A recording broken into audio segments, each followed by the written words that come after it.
Hey guys, I'm back with another GoPro tips and tricks video. In this video, I'm going to be talking a little bit about how are some of the ways that you can try to save battery life with your GoPro Hero 3. For those of us who have upgraded to a Hero 3 from a Hero 2, we'll definitely, and we are definitely seeing a huge drop in the amount of battery life on the camera. Now, I don't know about you, but I used to use my Hero 2 as kind of like a turn it on. I could shoot for, I figured, half a day with it basically running. I'd shoot whole ski runs. I wouldn't really worry about it, and then I'd just keep the stuff I wanted in editing, and that was basically it. And the battery life on a Hero 2 was never really a problem to me. I had one spare battery to switch them at lunch, and it would be perfect. Now, I got my Hero 3, and when I got it, I didn't get a spare battery, but that wasn't going to be a huge issue for me, because normally with a Hero 2 I could shoot the morning and then not really worry about the afternoon on one battery, and that would be cool. But I tried that the first day with my Hero 3, and the battery life just, it wasn't there. It didn't last even for a morning, so that was disappointing to me.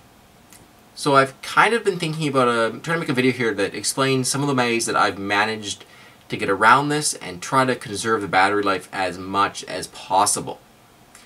So what are they? Well, I started by making sure I always had the Wi-Fi off. For those of you who watched my video on how long the Wi-Fi lasts for, it lasts for 12 hours. So that means that it does draw battery power, and that will diminish the time that we can record for. So make sure we have that turned off. The second thing is to keep the recording times as short as possible. Now this is it's kind of a change in the way you have to shoot with it. It used to be, like I said, you'd shoot the whole day, whole runs, and not really worry about it. But with the Hero 3, what I'm finding is I have to be more selective. I just shoot like that, the one shot I want. I try to make sure I turn the camera off immediately after I get that shot. So shooting shorter clips, and that actually leads to a nicer editing later on when you don't have to deal with like 15-minute videos, you deal with like 3-minute videos. So that makes life in editing quite a bit easier. And then the other one is just make sure as soon as you're finished recording, you've turned the camera off. Don't leave it turned on. And one of the best ways to do this is to make sure you have automatic turn-off mode enabled. There's a link in the description of the video to that, because that's really, really helpful. It automatically powers off the camera after 60 seconds, so that even if you do stop recording and then forget to turn the camera off, it'll automatically do it for you. And then the other thing that can help, and I don't use it because I like a little bit more control, but you can use one button mode, so that you turn the camera on and it starts recording, and then you turn it off and it stops recording.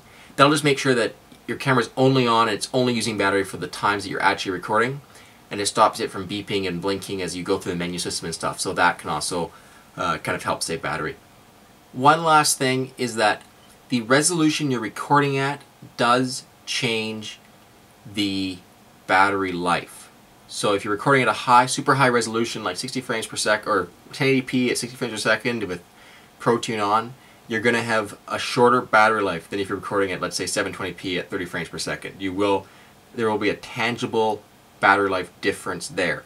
Now, I haven't done tests on this yet. I'm planning to make some videos of the recording times at each different recording resolution and the amount of time you can expect to get out of your battery there. But just, if you're really, really needing a longer recording time than the battery's giving you, you can try lowering your resolution. You might get a little bit out of it. It's not much. It won't be much. It might be 15 minutes, but that's it. It's something if you need that. And then of course, the last option is to buy a battery backpack. You guys know what my thoughts on a battery backpack is. I prefer to just use change the battery, and I would still go with that. I still prefer to have like a couple batteries than a battery backpack. Guys, thanks for watching. This was my GoPro tips and tricks video on how to save battery life on the GoPro Hero 3. Thanks for watching. Make sure you check out my channel and subscribe.